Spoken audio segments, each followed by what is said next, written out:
देखो, एक्सरसाइज 8.1 हम लोग कर रहे थे। उसमें आज का हम लोगों का जो डिस्कशन है वो बेसिकली क्वेश्चन नंबर 9 है। ठीक है कि 8.1 एक्सरसाइज का ये जो क्वेश्चन नंबर 9 है, आप इसको अटेम्प्ट कैसे करोगे। तो पहले तो सवाल को समझ लेते हैं कि सवाल वाला आखिर बोलना क्या चाह रहा है, फिर आगे बढ़ते हैं। सवाल में बोला जा रहा है कि in parallelogram A B C D, यानी कि अगर आप ए से लेकर बी पॉइंट को लेट से ज्वाइन करते हो, है ना, बी से लेकर सी पॉइंट को लेट से आप ज्वाइन करते हो, सी से लेकर आप डी पॉइंट को ज्वाइन करते हो और डी को अगर आपने ए से ज्वाइन किया, तो आपको जो ये फिगर बनकर मिला, ये फिगर आप लोगों का पैरेललोग्राम है। यानी कि quadrilateral A B C D is a parallelogram. ये वाली जानकारी आपको क्या है, क्वेश्चन में दी हुई है। अब आगे क्या बोल रहा है यहाँ पर कि डायगोनल बी डी है। मतलब बी डी क्या है, एक डायगोनल है। मतलब ये जो बी पॉइंट है और इस डी पॉइंट को अगर मैं ज्वाइन कर दूँ, तो ये जो लाइन मेरे पास बनी, दिस इज़ माय डायगोनल। तो मैं यहाँ पे लिख सकती हूँ कि B D is a diagonal. B D क्या है, आप लोगों की डायगोनल है। ठीक है, ये पार्ट हम लोगों के किस में आ गया, गिवन में आ गया। डन। तो ए बी सी डी एक पैरेललोग्राम है और बी डी उसका डायगोनल है। अब इस डायगोनल बी डी पर दो पॉइंट्स लिए गए। एक पॉइंट लिया गया P और एक पॉइंट लिया गया Q, सच दैट कि डी पी यानी कि ये वाला डिस्टेंस और बी क्यू यानी कि ये वाला डिस्टेंस, ये दोनों डिस्टेंस आपस में क्या है, इक्वल। ये इंफॉर्मेशन आपको और दे दी गई है कि डी पी इक्वल टू क्या है, बी क्यू। तो ये मेरे इस पर्टिकुलर क्वेश्चन की गिवन इन्फॉर्मेशन थी जो मुझे इस सवाल के साथ मिली। अब इस क्वेश्चन में जो मुझे टू प्रूव करना है, वो टू प्रूव वाला क्या क्या पार्ट है भाई। इस क्वेश्चन में मुझे टोटल 5 चीज़ें प्रूव करनी है। ठीक है, इस क्वेश्चन में हमको टोटल कितनी चीज़ें प्रूव करनी है, 5 चीज़ें प्रूव करनी है। पहला तो ये प्रूव करना है कि ट्रायंगल ए पी डी, देखेंगे बाद में कि कहाँ पर है ये ट्रायंगल ए पी डी, पहले लिख लेते हैं।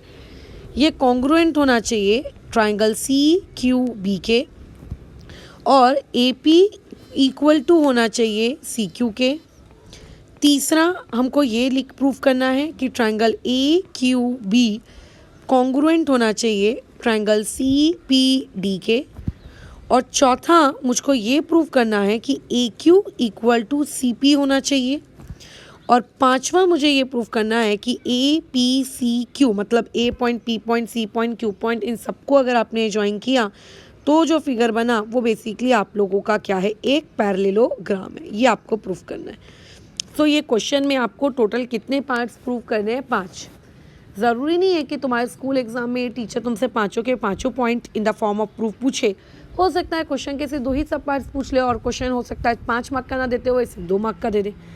तो आपको स्टेप्स या आपको कंसेप्ट समझना है, सवाल को नहीं रटना है कि अच्छा पाँचों के पाँचों रटने हैं अब हमको, ये वाला एटीट्यूड नहीं। चलो देखते हैं। देखो, एक बात हमेशा याद रखना, जब आप क्वेश्चन सॉल्व कर रहे हो, आपको यहाँ पे बोला गया है कि फलाना वाला जो फिगर है, फलाना वाला जो फिगर है वो एक पैरेललोग्राम है। ऐसा मैं नहीं कह रही हूँ, ऐसा क्वेश्चन वाला कह रहा है। तो अगर कोई भी फिगर पैरेललोग्राम होता है तो उसके कुछ पॉइंट्स हमेशा फॉलो होंगे। पॉइंट नंबर 1 क्या फॉलो होगा कि जो अपोजिट साइड है, अपोजिट साइड्स जो होंगी वो पैरेलल होंगी। ठीक है, एज वेल एज इक्वल भी होंगी, बराबर। ठीक है, दूसरा जो अपोजिट एंगल्स होंगे किसके, पैरेललोग्राम के, वो भी इक्वल होंगे। तीसरा पॉइंट, जो डायगोनल्स होंगी, ठीक है, वो क्या कर रही होंगी, बाइसेक्ट कर रही होंगी एक दूसरे को, बराबर। ये वो कुछ पॉइंट्स हैं जो एक पैरेललोग्राम हमेशा फॉलो करता है। हमेशा मतलब हमेशा। अब ये तुम पे डिपेंड करता है कि तुम इन प्रॉपर्टीज़ में से क्वेश्चन सॉल्व करने के लिए पैरेललोग्राम की कौन सी प्रॉपर्टी का इस्तेमाल करते हो, बराबर। ये तुम पे डिपेंड करता है कि तुम्हें क्वेश्चन में किस प्रॉपर्टी का इस्तेमाल करने से तुम्हारा आंसर आएगा, फलाना फलाना। बट जितना अभी तक देखो हमने पैरेललोग्राम पढ़ा है, जितने भी थ्योरम्स हमने अभी तक पैरेललोग्राम के पढ़े हैं, इन सभी जगह हमने एक बहुत ही कॉमन चीज़ ऑब्जर्व की है, वो ये कि जो ये पैरेललोग्राम की पैरेलल साइड्स वाली जो प्रॉपर्टी होती ना, ठीक है, उसको हम लोग बहुत ही कॉमनली इस्तेमाल करते हैं, ठीक है, उसको हम लोग बहुत ही कॉमनली क्या करते हैं, इस्तेमाल करते हैं। जैसे अपोजिट साइड पैरेलल है, हमने क्या कर लिया, डायगोनल ले लिया एज अ ट्रांसवर्सल, और अल्टरनेट एंगल वगैरह हम लोग लगा लेते हैं, और अल्टरनेट एंगल लगा लुगू कर हम लोग क्या करते हैं, अपना मस्त से क्वेश्चन क्या करते हैं, सॉल्व कर लेते हैं, है ना। तो वो वाला प्रॉपर्टी तो हमने बहुत ही कॉमनली यूज़ की। तो यहाँ पर देखो आपको कौन से दो ट्रायंगल कॉन्ग्रुएंट प्रूव करने को बोले गए, पहले अपन उस पर फोकस करते हैं। तो एक ट्रायंगल तो देखो बोला जा रहा है ये वाला, ये मैं छोटा छोटा डॉट्स बना देती हूँ उस ट्रायंगल में छोटा छोटा। एक बोला जा रहा है ट्रायंगल APD, एक आपको ये वाला ट्रायंगल कॉन्ग्रुएंट प्रूव करना है। किसके कॉन्ग्रुएंट प्रूव करना है, ट्रायंगल CQB के। अब मुझे एक बात बताओ, इन दोनों ट्रायंगल में तुम्हें ऐसा नहीं लगता कि ये जो AD है और जो ये आपका क्या कहते हैं CB है, ये आपस में इक्वल हो जाएगा? क्यों इक्वल होगा? क्योंकि वो फिगर एक पैरेललोग्राम है, तो अपोजिट साइड तो इक्वल होंगी, बराबर। मतलब एक काम करते हैं, इन दोनों फिगर को थोड़ा सा अलग से रीड्रॉ कर लेते हैं। कैसा दिखता है ये फिगर, A से लेकर ये हो गया आपका D पॉइंट, और ये हो गया आप लोगों का P पॉइंट। ये एक फिगर आपका ऐसा दिखता है। दूसरा वाला कैसा दिखता है, ये इधर B से लेकर C, और यहाँ ऊपर में आपका Q पॉइंट, अच्छा ये यहाँ पर। अब देखो क्या है ये वाली चीज़, आप लोगों के पास ऊपर वाला AD और जो नीचे वाला BC है ये आपस में इक्वल होगा। क्यों ये इक्वल होगा, अभी कुछ लिखना मत कॉपी में, हाँ पहले समझ लो। ये AD और ये BC इक्वल होगा, यानी कि अगर मैं ऐसा लिखती हूँ कि अभी लिखना मत, इन ट्रायंगल ADP, ठीक है, एंड ट्रायंगल आपका BQC, अगर मैं ऐसा लिखती हूँ तो इन दोनों ट्रायंगल में साफ साफ दिख रहा है कि सेगमेंट AD कॉन्ग्रुएंट हो जाएगा किसके, सेग BC के, और इसका रीज़न होगा गिवन। क्यों गिवन, क्यों, क्योंकि हमारा जो फिगर है वो एक पैरेललोग्राम है और ये बात हमको गिवन है, बराबर। इसके अलावा और क्या इन्फॉर्मेशन हमारे पास है, इसके अलावा हमको क्वेश्चन में एक और चीज़ गिवन है कि DP और BQ इक्वल होंगे। भले ही तुमको लगे ना कि नहीं ना मैडम कैसे इक्वल होंगे, तुम्हें उस कैसे के पीछे नहीं भागना है। क्वेश्चन वाले ने अगर बोला है कि DP और BQ इक्वल होंगे तो मतलब होंगे, बस बात ख़त्म, ठीक है। तो इनडायरेक्टली मैं ये लिख सकती हूँ कि ये वाला DP और ये वाला BQ आपस में इक्वल है। तो यहाँ पे आ जाएगा हम लोगों का सेक DP कॉन्ग्रुएंट टू किसके, सेक BQ के, और इसका रीज़न भी हम लोग क्या देंगे, गिवन। चलो मैडम ये भी आ गया। अब पता है मैंने मैक्सिमम टाइम ऑब्जर्व किया है, मैक्सिमम टाइम जैसे ही किसी भी ट्रायंगल को हम कॉन्ग्रुएंट प्रूव करने जाते हैं और मैं लिख देती हूँ कि ये वाली साइड इसके इक्वल है, ये वाली साइड इसके इक्वल है, तो पता नहीं तुम लोगों के हाथ पांव अचानक से चलने लगते हैं और तुम लोग लिख देते हो कि सेग AP भी कॉन्ग्रुएंट होगी सेग QC के। और अगर कोई तुमसे पूछ ले गलती से कि क्यों होगी, तो तुम लोग पलट के जवाब देते हो मैडम CPCT। भाई CPCT ट्रायंगल के कॉन्ग्रुएंट प्रूव होने के बाद लगती है, पहले नहीं लगती, ये बात ध्यान रखना। और आपको ऐसा कोई भी डेटा नहीं दिया है क्वेश्चन में जिसमें ये बोला जा रहा हो कि AP कॉन्ग्रुएंट टू क्या आ जाए, QC आ जाए, ऐसा कोई भी डेटा आपको नहीं दिया है क्वेश्चन में। तो अगर तुम्हारे अंदर ये फीलिंग आ रही है कि AP कॉन्ग्रुएंट टू मैं QC लिखूं, तो उसको गाड़ दो। फिर डाउट आ जाता है, अच्छा मैडम फिर वो नहीं लिखेंगे तो फिर हम क्या लिखें, कुछ तो बताओ। तो कुछ तो ढूंढो, कुछ अपन को भी तो ढूंढना पड़ेगा ना। तो चलो वापस से हम अपने ओरिजिनल डायग्राम में आते हैं। अगर मैं मेरे ओरिजिनल डायग्राम में AD और BC को पैरेलल ले लूँ, ठीक है, वैसे तो मैं पैरेलल ले सकती हूँ, क्यों, क्योंकि वो पैरेललोग्राम है और पैरेललोग्राम की अपोजिट साइड्स क्या होती हैं, पैरेलल होती हैं। एंड वो जो ब्लू कलर की डायगोनल है जिसका नाम है BD, है ना, अगर मैं उस BD को मेरा क्या ले लूँ, ट्रांसवर्सल ले लूँ। ये वाला जो कंसेप्ट है ना कि अपोजिट साइड्स को पैरेलल ले रहे हैं, ट्रांसवर्सल लिख रहे हैं, फिर अल्टरनेट एंगल लगा रहे हैं, ये अभी मैंने इस एक्सरसाइज को स्टार्ट करने से पहले तुमको बहुत सारे थ्योरम्स पढ़ा है, तुमको बहुत सारे टेस्ट पढ़ा है, उन जगहों पे भी मैंने ये कंसेप्ट का इस्तेमाल किया है। तो ऐसा नहीं कि मैं कोई पहली वाले कंसेप्ट का इस्तेमाल कर रही हूँ। तो ऐसे केस में देखो, ऐसे केस में ये वाला जो एंगल डी है, लेट्स से अपन इसको नंबर दे देते हैं 1, और ये वाला जो एंगल बी है, लेट्स से इसको नंबर दे देते हैं 2। तो तुमको नहीं लगता कि ये एंगल 1 इक्वल टू एंगल 2 हो जाएगा और इसका रीज़न आएगा अल्टरनेट एंगल? बिल्कुल हो जाएगा, है ना। तो इससे मैं ये कह सकती हूँ कि ये जो मेरा ऊपर वाला ट्रायंगल था ए पी डी, इस ट्रायंगल में जो मेरा एंगल 1 था, कौन था मेरा एंगल 1 वहाँ पे? डी। इस ट्रायंगल में ये मेरा एंगल 1 है, और नीचे वाले ट्रायंगल में मेरा एंगल 2 कौन है? बी। तो ये वाला मेरा एंगल 2 था। तो अब मैं बड़े गर्व से कह सकती हूँ कि मेरा एंगल 1 कॉन्ग्रुएंट टू क्या हो गया? एंगल 2 हो गया। और इसका रीज़न हम दे देंगे कहाँ से? फ्रॉम 1। समझ रहे हो? मतलब हर बार ट्रायंगल को कॉन्ग्रुएंट प्रूव करने के लिए जो इन्फॉर्मेशन आपको होगी वो आपके सामने आपको दिख रही हो। एक मिनट रुकना अंकित, थोड़ा ये रॉबी का ध्यान भटकाना, ये प्लास्टिक मुंह में लेकर बैठा है। हाँ, नहीं निकलेगा, ठीक है, ध्यान रखना, थोड़ा पगला है। हाँ ठीक है, चलो। तो ऐसे ज़रूरी नहीं होता है कि सारी इन्फॉर्मेशन आपके आंखों के सामने हो। कई बार आपको चीज़ों को ढूंढना पड़ता है और उसके बाद चीज़ों को आगे बढ़ाना पड़ता है। ठीक है, सब कुछ करा कराया नहीं मिलता है। खैर, तो अभी देखो, जैसे कि हम लोगों ने ऑलमोस्ट ये चीज़ प्रूफ कर डाली है कि हमारे दोनों ट्रायंगल कॉन्ग्रुएंट हैं। कैसे मैडम दोनों ट्रायंगल कैसे कॉन्ग्रुएंट है? आप ऑब्जर्व करिए, आपके पास 2 साइड्स हैं और आपके पास एक एंगल है। तो यानी कि आप ये लिख सकते हो कि triangle A D P congruent हो गया है ट्रायंगल बी क्यू सी के, और इसका रीज़न देंगे हम लोग आपका SAS टेस्ट। ये इसका रीज़न है, ख़त्म। ठीक है, तो आई थिंक पहले वाले पार्ट में हम लोगों को यही प्रूव करना था। ठीक है, कि दोनों ट्रायंगल्स को आप क्या करके दिखा दीजिए? कॉन्ग्रुएंट प्रूव करके दिखा दीजिए।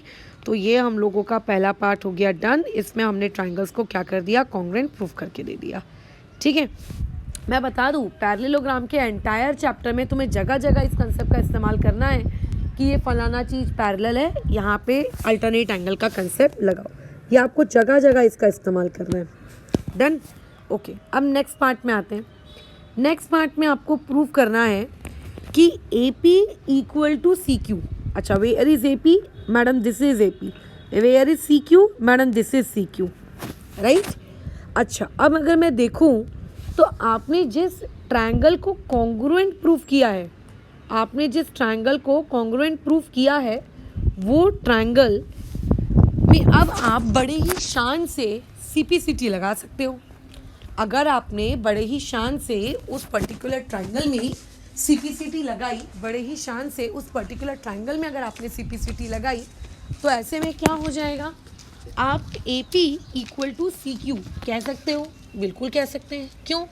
अरे क्योंकि AP और CQ उसी ट्रायंगल के पार्ट है ना। तो अगर आप उस कॉन्ग्रुएंट वाले ट्रायंगल में अगर आप CPCT लगाओगे तो definitely AP equal to CQ आपका प्रूफ हो गया। देखो इस तरीके से, है ना। तो इससे हमने सिर्फ एक ट्रायंगल को ही कॉन्ग्रुएंट प्रूफ किया था, लेकिन हमारा जो सेकंड पार्ट है, हमारा सेकंड पार्ट भी प्रूफ हो गया। सेग AP कॉन्ग्रुएंट टू क्या आ जाएगा? सेग CQ। इसका रीज़न होगा CPCT। और आई थिंक हमें यही चीज़ प्रूफ करनी थी कि हमारा AP इक्वल टू क्या हो जाए? CQ हो जाए। तो इस तरीके से इस क्वेश्चन का जो सेकंड पार्ट है वो भी हम लोगों का प्रूव हो गया। Done, second part. अब आगे मूव करते हैं। आगे क्या बोला है? आगे बोल रहा है कि अगेन आपको फिर से ट्रायंगल AQB को और ट्रायंगल CPD को कॉन्ग्रुएंट प्रूफ करना है। Oh my God. तो पहले तो मेरे डायग्राम में जो खिचड़ी मच गई है, इसको थोड़ा सा सॉर्ट आउट कर लेते हैं। डायग्राम क्लियर दिखना चाहिए। और अब मैं देखती हूँ कि मेरा ट्रायंगल AQB कहाँ है और ट्रायंगल मेरा CPD किधर है। सो ये जो ब्लू कलर से अपन मार्क कर रहे हैं, ये है आपका ट्रायंगल AQB। ये है आपका ट्रायंगल AQB।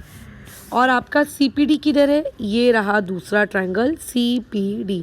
आपको इनको कॉन्ग्रुएंट प्रूफ करना है। अगेन मैं बता दूं, वही सेम कंसेप्ट का इस्तेमाल होगा, सेम टू सेम जो आपने फर्स्ट पार्ट को प्रूव करते वक्त किया। बताओ क्या होगा। ये वाला ए बी और ये वाला सी डी क्योंकि अपोजिट साइड से पैरेललोग्राम की, तो आपस में तो ऑब्वियस है कि इक्वल होंगे ही होंगे। क्वेश्चन में पहले से बोला गया है कि ये वाला बी क्यू और ये वाला पी डी आपस में इक्वल होंगे, तो ये दोनों को तो इक्वल होना ही होना है। बट अब जो दूसरी इंफॉर्मेशन आपको डायरेक्टली नहीं दी गई है वो क्या है कि ये वाला एंगल, ठीक है, ये वाला एंगल, ठीक है, ये वाला एंगल, एक मिनट रुको, हेलो हेलो, ठीक है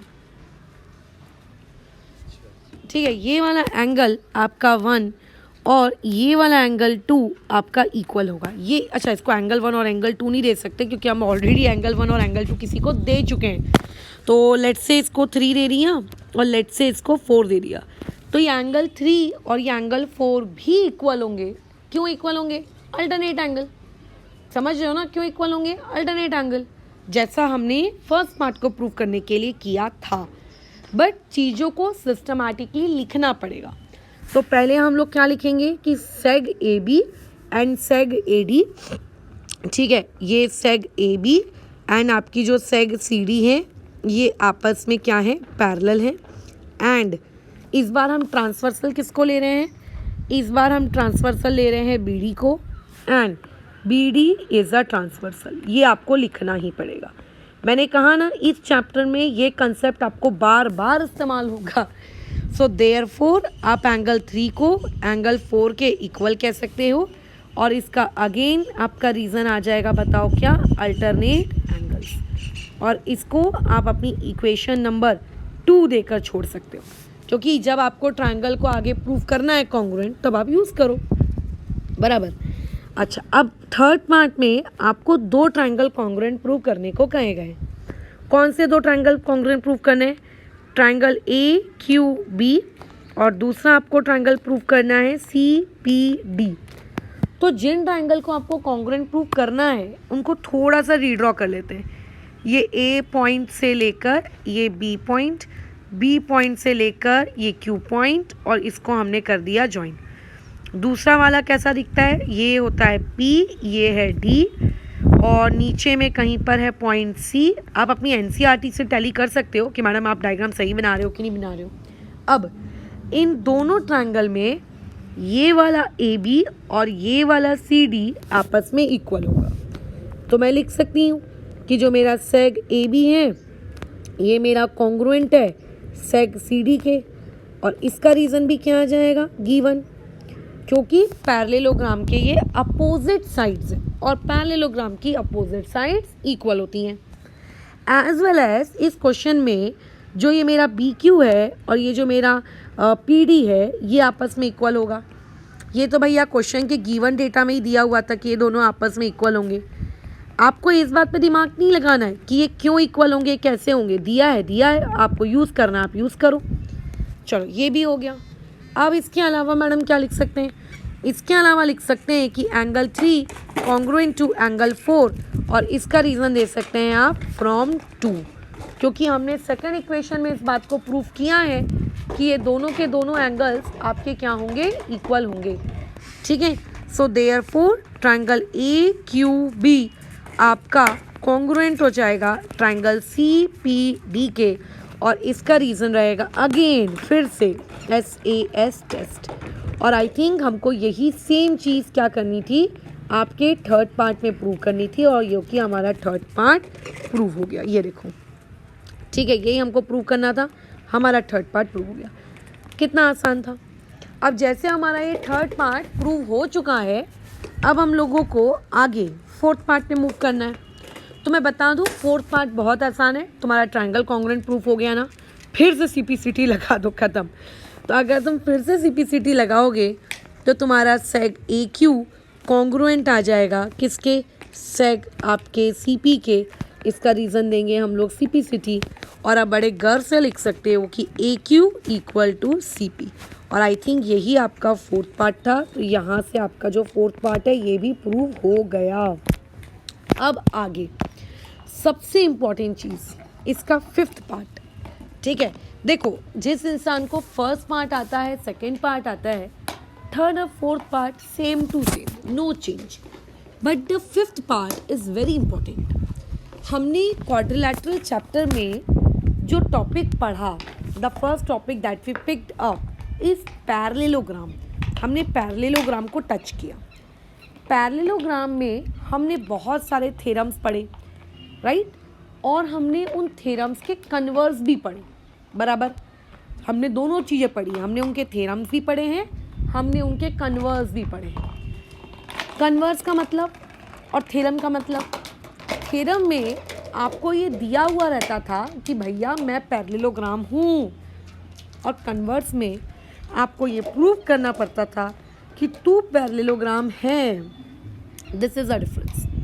तो जब हमने इतने सारे कन्वर्स पढ़े हैं, तो इतने सारे कन्वर्स में एक बहुत ही इम्पॉर्टेंट कन्वर्स था। क्या था वो बहुत ही इम्पॉर्टेंट कन्वर्स? कि कल को अगर आपको किसी एक फिगर को प्रूव करना है कि भैया देख देख देख वो पैरेललोग्राम जा रहा है, देखो देखो वो पैरेललोग्राम जा रहा है, तो आप उसकी अपोजिट साइड्स को इक्वल दे दो। मतलब दोनों अपोजिट साइड्स इक्वल दिखा दो, दोनों अपोजिट साइड्स इक्वल दिखा दो, दोनों पेयर ऑफ अपोजिट साइड्स आप इक्वल दिखा दो। अगर दोनों pair of opposite sides equal हैं तो वो फिगर पैरेललोग्राम है 100%। 100%। अगर आपने दो अपोजिट साइड्स का पेयर आपने अगर क्या कर दिया है, इक्वल दिखा दिया है, तो अगर आप अभी आपको क्या प्रूव करना है, अभी आपको प्रूव करना है कि ये जो A से लेकर P, ये P से लेकर ये C और ये C से लेकर Q, ये पिंक कलर का मैंने जो बॉक्स बनाया है, इस बॉक्स को आपको पैरेललोग्राम बताना है।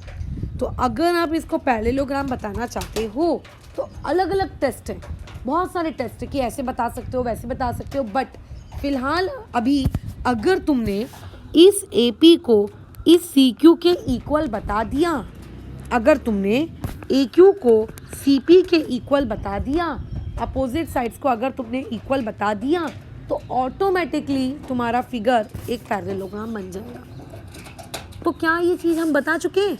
एग्जैक्टली पार्ट 1 में ये ऑलरेडी हम प्रूव कर चुके हैं कि हमारा AP इक्वल टू CQ है। पार्ट 4 में हम ऑलरेडी ये प्रूव कर चुके हैं कि AQ इक्वल टू हमारा CP है। मतलब इस 5th पार्ट को प्रूव करने के लिए मुझे अलग से कोई मेहनत करने की ज़रूरत ही नहीं है। ठीक है, तो मैं बहुत ही अच्छे से लिख सकती हूँ कि मेरे पास जो मेरा प्रूव नंबर, ठीक है, प्रूफ नहीं लिखना, ठीक है, अच्छा, जो मेरा प्रूफ है फ्रॉम जो मेरा प्रूफ नंबर है, जो मेरा प्रूफ नंबर है, प्रूफ नंबर क्या है, जो मेरा प्रूफ नंबर 1 है, बराबर, जो मेरा प्रूफ नंबर 2 है और जो मेरा प्रूफ नंबर 3 और 4 है, इनमें से जो मेरा प्रूफ नंबर 4 है और जो 2 है, ये बताता है कि मेरा AQ इक्वल टू CP है। ये देखो ना, मैंने लिख के दिया है ना, ये मेरा बताता है कि AP इक्वल टू CQ है। तो इस रॉबी क्या कर रहा है, हाँ, ये बताता है कि AP इक्वल टू CQ है। तो हम बड़े अच्छे से लिख सकते हैं कि here opposite sides are equal, हमारे अपोजिट साइड्स आर इक्वल, हमारी अपोजिट साइड्स क्या है, इक्वल, दोनों, एक नहीं, हाँ। तो देयरफॉर आप ये कह सकते हो कि वो जो आपका क्वाड्रिलैटरल है, क्या नाम है उसका ऊपर पिंक वाले का, APCQ, ठीक है, ये APCQ इज़ अ पैरेललोग्राम।